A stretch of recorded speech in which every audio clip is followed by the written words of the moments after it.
Hindi lahat ang nagtatagal sa Dubai ay successful. Yung iba, nag-survive lang. The question is, alin kami dito? Hanap ka ng totoo, walang filter, walang pa-impress, you're in the right place. Let's start. Hi guys, welcome to our podcast, Raw, Real, Unfiltered. So we will share sa inyo na we've been here 15 years, 12 years, 15 years. Siyempre, ang dami na namin napagdaanan, di ba, correct. Jibet? The struggles, the wins, the heartbreaks, Oh my lessons. God, heartbreakers. Yes, and all growth. Oo, siyempre yung mga na-experience natin. Correct. So this podcast is not about being perfect, to be honest. So it's about being honest. Honest, yes. Unfiltered, Sharing. raw Unfiltered, ang ating isi-share dito. So we will talk about life in Dubai. Dubai, yung pagiging OFW natin, syempre. Personal growth natin. Ano pa ba? Travels. Oh yes! Kasi na-experience na namin yung dalawa. Ano pa ba? Lifestyle. This is important. Ano yun? Money. Yes. So, money. And yung mga failures, relationship. Basically, anything under the Oh sun. yes, under the sun. Okay, before anything else, kailangan muna natin magpakilala Of course, sa yes. ating mga audience. Again. So, my name is Gbeth Laksamana. Basically, 12 years na ako. 12 dito sa years. Dubai. Imagine, 12 years. Yes. So, I came from Pampanga, Kapampangan, Oh, mechanic. McKinney. So, 2013, I started working in Jebel Ali Free Zone as customer service. So, same as mga iba na pumunta dito, nag-tour, nag-tourist visa, Tourist, tapos yes. kumuha ng trabaho. Right now, I considered myself as Meron tayong guest, syempre. correct. Considered myself as entrepreneur. So, I started a business with Miss Russell, a vacation holiday homes. Yes. So, by the way, of course, my name is Russell. I'm from Bulacan, Tagalog, of course. And I've been living here 15 years. Nag-start ako ng work sa restaurant as a waitress. And then, level up. Tinanggal nila ako. Charing. No. And then, level up, naman ako, office, but, ano ba nangyari? So, nagkaroon naman akong bagong trabaho. Ganon. Then, naisipan namin ni Jibet na mag-start ng business na vacation holiday homes. So ngayon, meron kaming business na holiday homes. Dito Serenity sa Homes by Alsaca Alsaca Mansell. Mansell. So just Dubai tayo. Oo, ang tagal na natin dito. Yes, G. correct. So, the first question is, ano yung biggest misconception ng mga tao sa Dubai? Misconception. Ano ba? Culture, syempre. Kasi naging, tayo from Kasi Philippines. expat, Correct. marami dito. Mga European, Asian, especially Asian, marami dito. Mga Filipino. Ano pa ba ang ano natin? Akala ng ibang tao, madali ang pera. Number one, kasi alam niyo, di ba ako, katulad ko, nag-start ako ng work sa restaurant. So, I start nothing talaga. Bago natin to nakamit na magkaroon kami ng business dito sa Dubai. And, di ba, as your experience din, start ka rin dito ng 12 years ago. So, marami rin kaming pinagdaanan. Hindi basta-basta akala ng tao pag nasa abroad ka. Madami diba? ka ng pera. Oo, madaming pera. Yes, so yun yung misconception ng iba talaga. So, akala nila pag tungtong mo sa ibang bansa, sa atin dirhams or dollars, let's say. Kasi kino-convert nila Alam mo yun? Iniisip nila, 1 dirham is equivalent to 15, let's say 15 15 pesos. Di, ang laki na yun. Oo, ang laki. Pero syempre, titingnan mo din yung lifestyle dito. Ano ba yung cost of living natin? Cost living, food, syempre, transpo. Bahay, na Bahay. tinitirahan natin, Diba? napakamahal, Oo. correct. So, yun yung parang misconception nila. Second is, I think, yung sa social media versus reality. Oh my God, yes. Of course, we're using the social media, Oo. right? So, meron kaming mga sa business namin social media, meron kami syempre personal, kung hindi man maiiwasan yun, lalo na ginagamit natin back home sa Pilipinas. So, yung reality at saka yung Sa social di ba? media. I mean, for me, I admit, minsan ginagawa ko rin yon. But, people think pag nasa abroad is anong natin. Mayaman ka na. Di ba? Pag nag-post ka lang, for example, na nagkape ka, araw-araw ka Nagkape. nag-Starbucks ka na nila. Oo, diba? di ba? So, there's always things behind that camera. So, sa social media kasi nakikita lang is like 30 seconds, Oo. 1 minute of our Split lang. lives, diba? So, So, and also kapag nakikita nila na madaming cars, oo, alam mo naman dito, Lamborghini, mga Ferrari. yung car, di ba? Oo. Compare mo sa ibang lugar, nandito talaga yung luxury. Correct, yes, exactly. Alam mo yung hindi mo makikita kunya sa Pilipinas, bihira mo lang makita. But Yes. dito sa amin is parang Okay. It's normal. Normal, naman. Oo. yes, that's true. Yung mga ganon. So yun, syempre. social media. Tapos yung homesickness ba? Oh, number one, syempre. Homesickness. Meron pa rin tayong family back home, my parents, my relatives. But kasi nandito yung anak ko. So, nandito yun. Pero, syempre, yun ang number one, lalo na sa Pilipino. Oo, that's Ikaw true. ba? Ako din, I mean, of course, when I came here back in 2013, ako lang mag-isa. Oo, kami na. May kaibigan na tumulong sa akin, pero iba pa rin kapag surrounded ka with your family, no? di ba? Ang So akala ko- after, I think 4 years, Oo. pumunta dito yung mama ko, Okay. tapos pumunta din yung sister ko.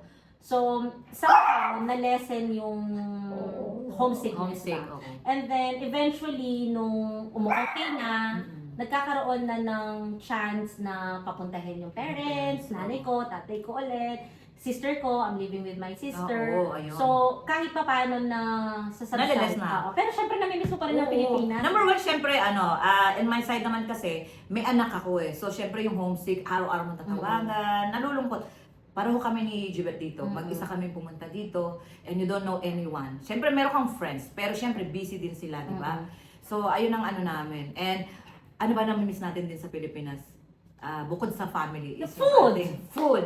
Ikaw, lalo na sa Pampanga and me, Bulacan. Oo, Ano ba correct. meron? Mga Oo. sweets, Oo. chicharon. Oo, Sa'yo diba? naman, Sisig naman sa sisig amin, naman. 'di ba? So, So ayun. madami kang tsaka yung freedom mo ba to mag-roam around. Pero may time ka ba na parang naisip mo na siguro uwi na lang ako kasi parang hindi ko kaya. First month, second month, 1 year. Oh my God, my first Diba? 6 months. Parang- Kasi iba yung dito eh. Nung first 6 months ko, nasa accommodation ako ng company. Accommodation. So, alam mo yun yung... Hindi ka surrounded ng mga Pilipino eh. Bed, ano yung bed space? Oo, bed space, ayun. Tapos sa Bigyan lang company namin idea. accommodation, tapos nasa taas ako, alam mo, second floor. So, parang bakit nandito ako sa Oo, Pilipinas, sa may sarili Pilipinas. akong kwarto. So, yun yung pagkakaiba din, di ba? Pag nasa Pilipinas ka, you have really freedom talaga na yung lifestyle mo rin sa Pilipinas kasama ang family. Yes, oo. Di ba? So, ayun. Pero, syempre, kapit lang, kailangan natin kumita. True. That's That's true. the number one. Kaya kami nag-a-abroad, di ba? Hindi dahil sa yung lifestyle, maganda na yung bahay mo, may car ka na, or meron kang mga anything na material. No.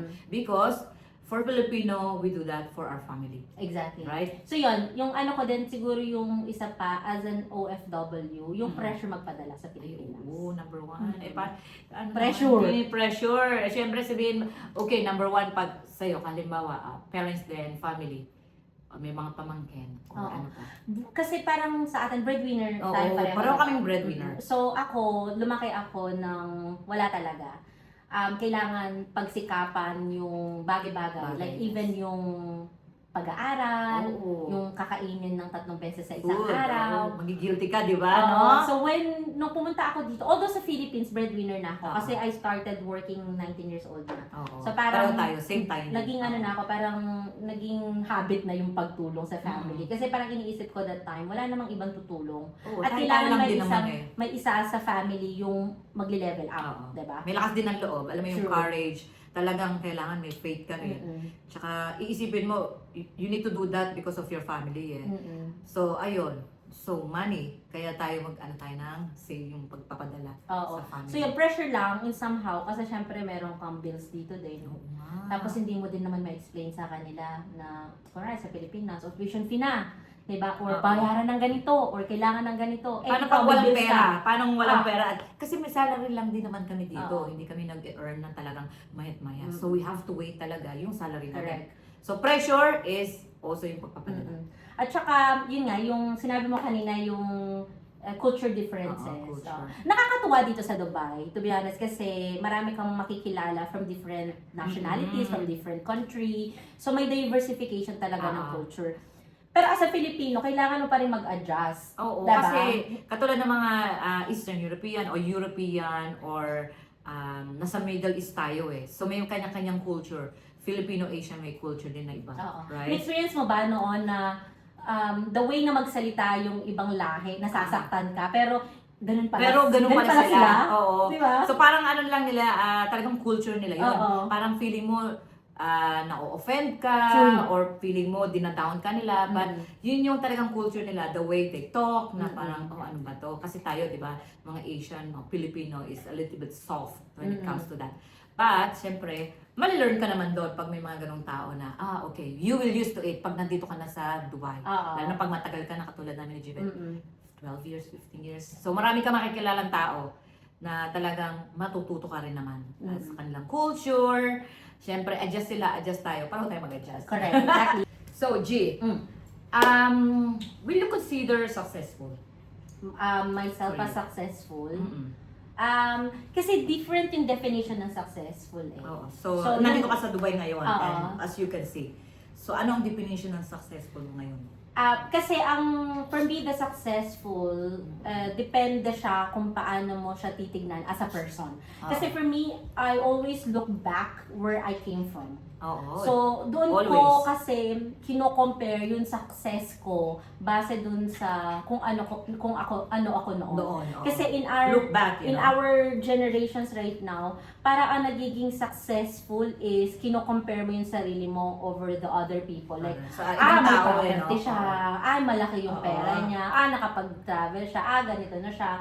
So, nagkakaroon ng parang different meaning yung successful sa Oo. kanila kasi kino-compare nila sa iba. Oo. Although for Pero me, yung sa'yo, di ba, it's a syempre. motivation. Oo. Sa akin, oo. Ayun, maganda rin yun, yung motivation sa ibang tao. That's good din Mm. naman na makikita mo yung ibang tao na, okay, travel siya, may property siya, but for you, in the level na look back, na ngayon na nakikita mo yung sarili mo. So, For me, ano yun? successful siya. In a Oo. way kasi Oo. nakakakain na tayo ng 4 na beses sa isang Yes, araw. oo diba? nga, okay. Nakakapag-Jollibee na tayo Jollibee, anytime. yes. Kasi Oo. dati luxury ang pagja-Jollibee. Ang Jollibee, diba? talagang parang once in a while pag nasa Pilipinas ka, di ba? Diba? Nakakatuwa So, yun. So, oo. looking back, so parang dati yung Jollibee, ano lang yan, kapag birthday mo. Kaya, graduation, Graduation, birthday, exactly. So, ngayon, pwede ka na anytime, talaba, Oo, delivery, order ka lang carry, dito. mag-order ka lang anytime. But when it pwede comes na to siya. work at saka sa business, you think that you're successful enough sa nangyari? You know, somehow, 12 years. somehow,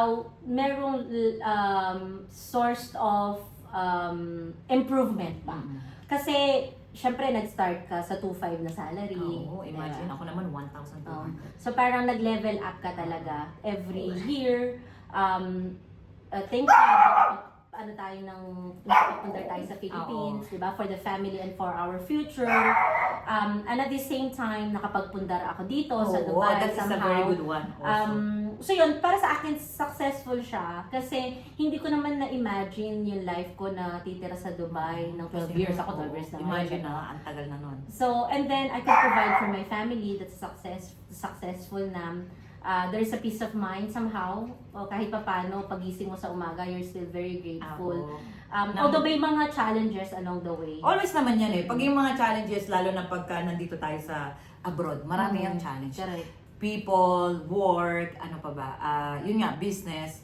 So, pero yung makikita mo na look back, na where you came from, at saka yung years na tinagal mo dito sa Dubai, masasabi mo talaga na successful ka in a way na nag-level up ka. Correct. But, you know, when it comes to business, syempre, It start takes pa lang. time. Oo, Oo. eh, Tsaka hindi siya nasusukat sa magkano yung pera mo sa bank Oo. account. Although, syempre, gusto natin. Oo, sino bang hindi gusto, Gusto di ba? natin Na ng maging, pera sa oo, account, maging diba? talagang makikita mo yung numbers of ano. Pero comparing lang dun sa previous years natin, na mga noon pa, mas better yung life natin right Oo. now. And of course, we are working hard every day, striving every day. Driving every day, working hard. Para, syempre, in the future, yung next generations natin, or kung mag-retire man tayo, mas maganda yung life natin. Oo. True. So, ayan. Ayan ang successful na sinasabi natin na nag-level up ka sa sarili mo. In a sense na if you will look back talaga, nakikita mo na you're happy dahil yung mga nagawa mo sa buhay mo.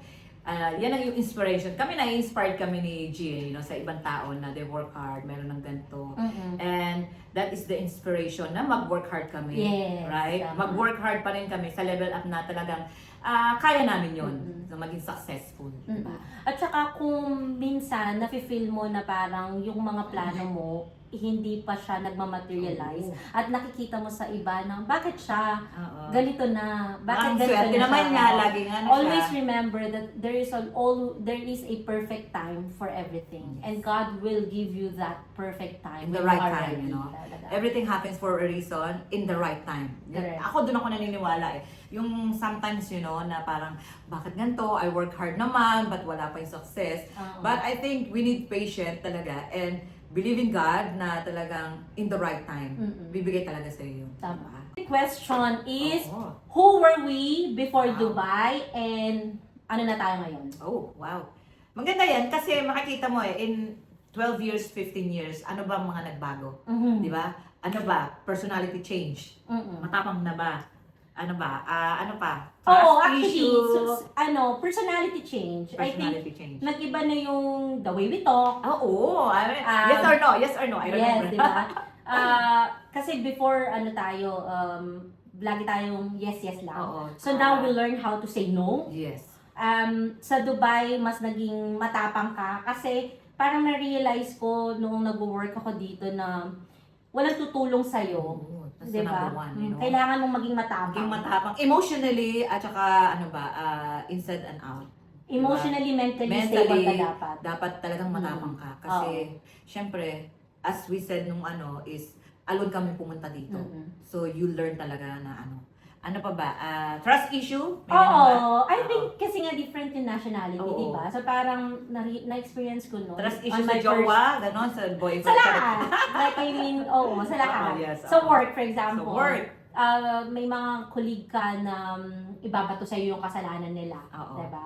So natuto ako noon na kailangan lahat email. Oo. Lahat ng gagawin, lahat So, sasabihin ayan, nila. bigyan natin sila ng konting din sa experience natin na lalo na pag may mga ka-work na ganon. Mm-mm. So, proof ba na parang Oo. at least hindi man, kunyari i-blame ka, di ba? Mm-mm. Oo. So ako, Kasi nag-email proof na ako before. Oo. Nung ma-experience ko na parang sa isang senaryo, parang ako yung may kasalanan. Oo, na hindi Bakit naman. kasalanan Oo. ko? Ganon. Yes. So, ang ginawa ko, the next time, lahat na ng sinasabi nila, verbally, Mm-mm. inaano ko sa email. So, Oo. para at least may confirmation, di ba? Tapos, I think financial mindset. Oh, ayan. Okay. Diyan naman, kasi nga, syempre, may family. Meron akong mga kiddos, mga chikiting. So, I need to, check talaga yung financial ko. Mm-mm. Pagpapadala sa mga bata, sa school, sa parents, syempre. So, yan. Natututo ka na paano mo i-handle yung budget, pera mo. Syempre, dito rin sa Dubai. Kasi, syempre, may bills ka rin naman, di ba? True. So, Ako yun naman ang sa natin. financial naman, dito sa, I think working abroad, Oo. mas nagiging may opportunity ka to buy the things that you don't have in the Philippines. Oo. So let's say, house and lot, Mm-mm. alam ko may ka, Oo, may ayan. Airbnb So, ayan. apartment As much ka. as possible din. Kung halimbawa, try na makabili ng mga ganung bagay na invest. Mm-mm. Diba? Kasi ako 15 years, I try talaga na, kung halimbawa mag-retire na ako, at least meron akong bahay na matitirhan. Correct. Okay, so So yun. yan yung house and lot. Oo. Ako, personally, I have in the Philippines sa Yes. Pampanga. Oo, meron ka din sa Pampanga, Sa yes. Pampanga. And Oo. then, nakapagbili ka ng sasakyan na Sasakyan. pwedeng magamit ng parents mo. So, financial mindset naging different siya or financial planning naging different siya. Kasi dito Oo. sa Dubai, working here, Working, nagkaroon ka ng tapos opportunity to earn more, Oo. tapos makapagpadala at makapag-invest sa Philippines. So, yun din ang invest. Try to invest then while you working abroad. Di ba? Mm-mm. As much as possible talaga is mag-start na isipin din kasi katulad namin napakatagal na namin dito.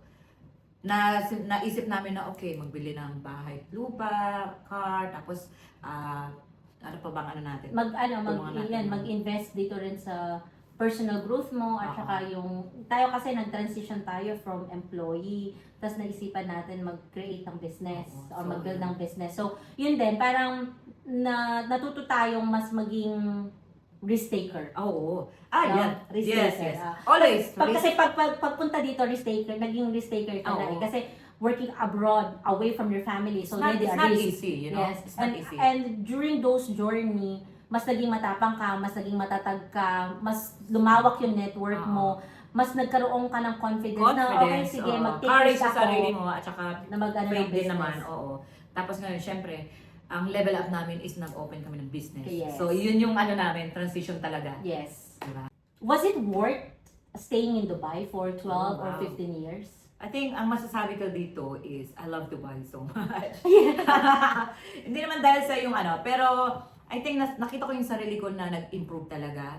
Na safety sa Dubai, kung work hard ka, maraming opportunity na makikita ka dito sa Dubai. I mean, there's a lot of opportunity na pwede kang mag-abroad din all over the world. But for me, my second home is Dubai. And I feel safe, lots of opportunity, business, work, friends as well. Ano pa ba? So, yun ang masasabi ko. It's worth na nandito ako na 15 years. I hope more than 15 years pa. Kasi talagang andito naman yung anak ko and I'm very happy. Siyempre may mga ups and downs tayo. All naman. Lahat naman tayo may mga ganun. Ups and downs, homesick, yung mga misconception. Pero I think for me, I still want to stay in Dubai. I'm very happy, Chibet. Yes. Yan ang mga ano ko. For me For you. also, Dubai was the I did not regret of choosing Dubai Oo. na mag-abroad. Kasi Dubai right now is my literally second home. Ayun mo. Daming Imagine. mga binigyan na opportunities ng Dubai. Ang dami ko ding na-experience because of Dubai. Oo. All of my first dito siya sa Experience. Dubai. Diba? Kasi I came here but I was like 22, 23 years Very old. young then, I was like oo. super young. So, lahat ng experience ko, all first nasa Dubai siya. And yun nga, parang sa'yo din, Dubai gives us a lot of opportunities. Opportunity. May ups and downs, yes, it's Oo, part of always life. naman. Pero in life. Dubai really opened my eyes na, oh, I am capable of bigger things. Tsaka kung talaga yung mindset mo nga, yun yung ano, di ba, kanina as I said, na kung mindset mo is dapat mag-level up ka rin sa sarili mo. Yung sadness, homesick, kailangan natin labanan yan eh. So, tandaan, pag tayo ay OFW or umalis tayo ng Pilipinas, we have to be tough, we have to be matapang talaga, emotionally, mentally, and financially. Correct, Siyempre. oo. So, yun. So yun, and Dubai is very safe city. By the way, ang Dubai pala, hindi to siya country. Oo. It's a city. City, Ang Emirates United pala, yes. Arab Oo, Emirates siya, yung country. yes. So, Dubai is a safe city. So, pwede mong, as babae, pwede ka maglakad ng madaling araw, you will feel safe. Safe talaga. So, yun yung ano ko dito sa Easy Dubai. access, Easy access, everything. transportation, Oo. metro station, bus station, cab, lahat. Supermarket-wise, diba? People, the locals are very nice. Of course, yung mga diversification ng Oo, other yung mga culture. expat, But the yes. people are very disciplined. Oo. Diba? Very So, disciplined. So, I Safe. think Dubai is worth staying, not It is. only until today, Oo. but I could see myself living here longer time pa. So, yan ang masasabi namin. Safety, opportunity, experience, Yes. and ano pa ba ang ano dito? So, yun. So, Yan yun. ang- So, So, Dubai, thank you so much. We love Dubai. Yeah, we love Dubai. We always said that. Yeah, we love Dubai. So, yun. Alright. Okay, yun na siya. Oo, ano bang ano natin? So, okay na. Oy. What is Dubai for you? Oh, wow. Okay. Dubai will either break you or build you. Sometimes both. But it's all about mindset, you know? So, that's all for today. Thank you for watching. Stay tuned in our next episode every Thursday.